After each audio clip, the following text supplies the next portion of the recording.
Hello and welcome to the Global Church Project. I'm Graham Hill.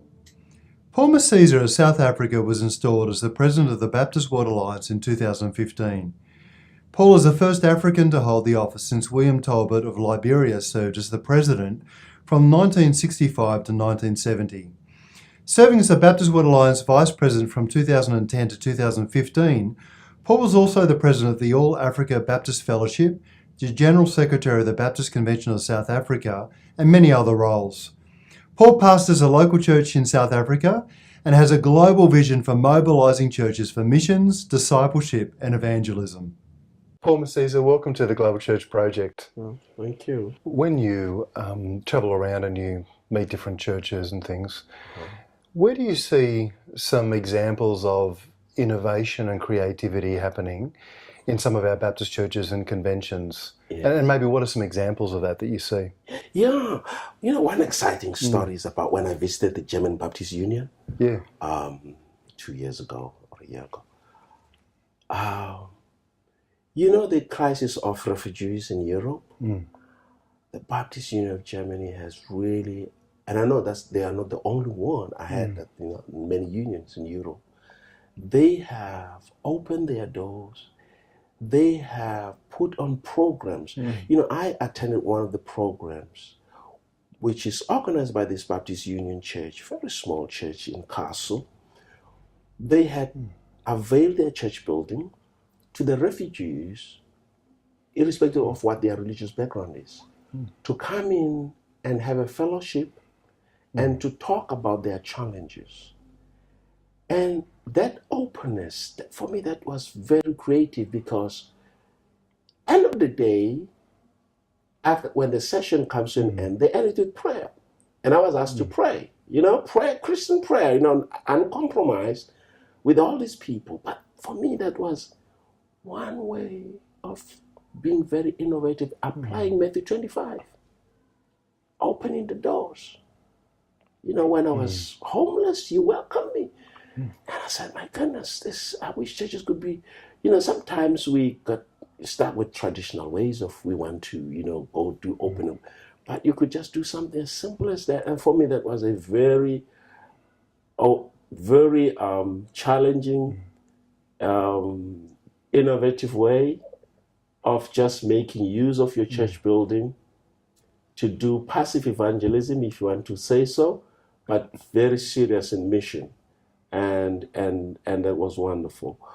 Also, what I had seen, which for me was relating to the reaching out to people in stressful conditions, was when the churches in Europe, as I visited, see how they have welcome groups of people who already come from, certain church background, some and allow them to use the church facilities and to feel that they are being welcomed as Christians. And for me, that was wonderful. It was wonderful, and something that really I had said, this is a story to tell, to say, we need to be there and to do some of these things that, otherwise, if we cherish our fears, we wouldn't do, because you didn't just open your church. You don't know what those people can do. But trusting the Lord, that was wonderful. I really, for me, it was great to see that. And maybe one last thing was, I visited a church in Korea. The pastor is here, Peter Chin, nice friend of mine. He showed me one of his church sites. He's got different church places where they hold their service. One of them is in the mall, right in the mall, and they just bought half of the mall building. And as people going to shop, they pass by the church door. That for me was just something, And people going to do shopping, to go and do their groceries, they just pass by the door of the church. And the next thing, of course, they find themselves in the church. And for me, that was one innovative way, really, of being a church right at the doorstep of people.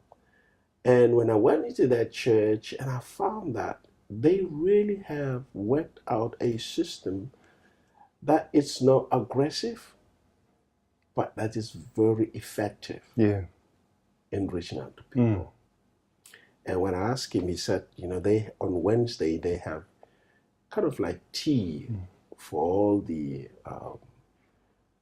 ladies who are at home, who are taking care of their children, because they would have rather gone to a coffee to have tea. But here's a church that has a tea, and then they come in there just to have tea. And this is a way to reach out to them. And these are the ways that I find in a modern world the church needs to think about. Very good. Yeah. Have you had a chance to go to Lebanon at all in your travels? No. I just heard some great stories about how the Lebanese Baptists are welcoming in refugees from all over the region. Yeah. So something, I don't know what the statistics are, but something like half of the population of Lebanon now are refugees, and many of them Muslim background. Yeah. But the Lebanese Baptists, I was just reminded of it when you're telling me the story of Germany. The Lebanese Baptists have been crucial in welcoming refugees from throughout the region. It's quite a good story. It is. Tony Perk, the General Secretary of the European Baptist Federation, shared this story with me, and actually pictures and showed me about what's happening in Lebanon, and that they are having people coming to Christ in such a phenomenal way. Yeah. And all what they do was that they have opened themselves up to this. And he said, most of the people are turning to the Lord. It's not because they've had the preaching, but because they've seen the openness and the love, and they've gone to that church because they realize those people love them, and therefore God is touching their lives. And this is wonderful. As the president of the Baptist World Alliance, you must see the great diversity of the global church. How do you think that we as Baptists can, and as Christians, can make the most of that diversity and celebrate that richness and that colour, that diversity of our global church? Yeah, one main challenge, which actually I'm happy that in the 2 years I've worked with Neville, we've been very conscious of one thing, that the Baptist Alliance, in its leadership, in its commissions, it should reflect our diversity. In our meetings, we need always be cognizant of the fact that we are a very diverse community, and therefore we cannot allow only one culture to be prevalent over others. It should be really, in South Africa we use a rainbow. We say it should be really a rainbow reflection, very inclusive, and form that mirage that's so beautiful. And that it's reflected in the committees, how they are formed. It's reflected in our commissions, but also it should be emphasized as we have our annual gatherings, moving from one country to the other, to really maximize on exposing each culture, each context, and make sure that we learn from each other.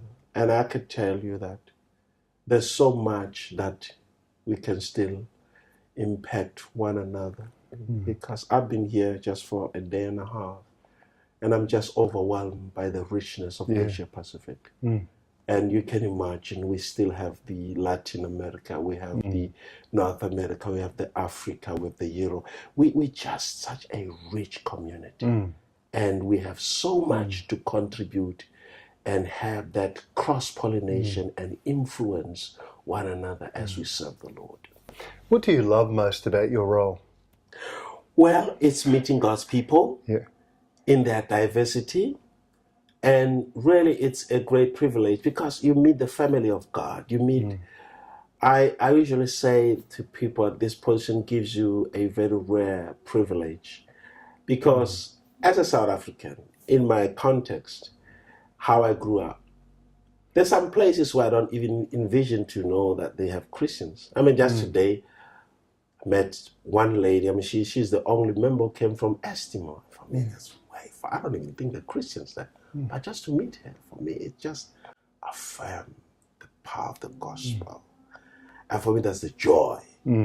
That's the excitement of meeting God's people, God's children all over the world.